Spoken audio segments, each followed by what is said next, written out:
So some of the things that I think are important for me to be clear about and for others working in the public service to be clear about are the following things. First of all, as at June 2012, and there are less now, there were about 30,000 people in government departments. So in some respects you can see that as one organisation, because there are aspects of being a public servant which are about making it that you are part of one entity.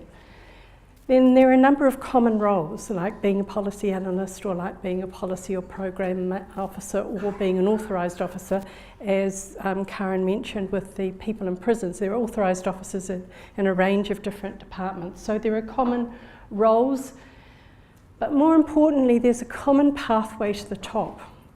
There are certain things that in order to get to be a secretary or a deputy secretary you need to have been able to do. You need to have probably worked for more than one department.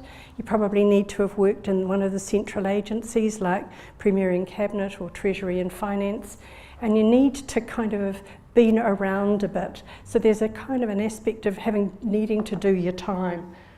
And then there's also a code of conduct and a bunch of public sector values which are enshrined in legislation and include things like respect and impartiality and integrity, which again, when you apply that to coaching and mentoring, they provide a background to what you actually then need to be aware of for people that you're working with in that environment.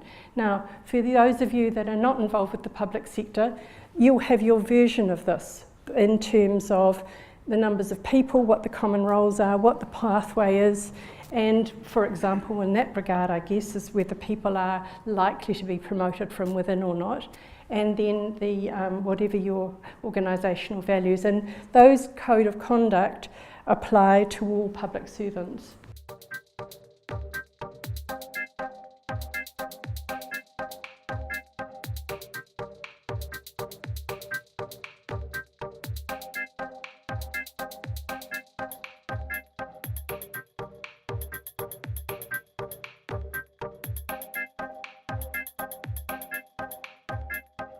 This has been a Swinburne production.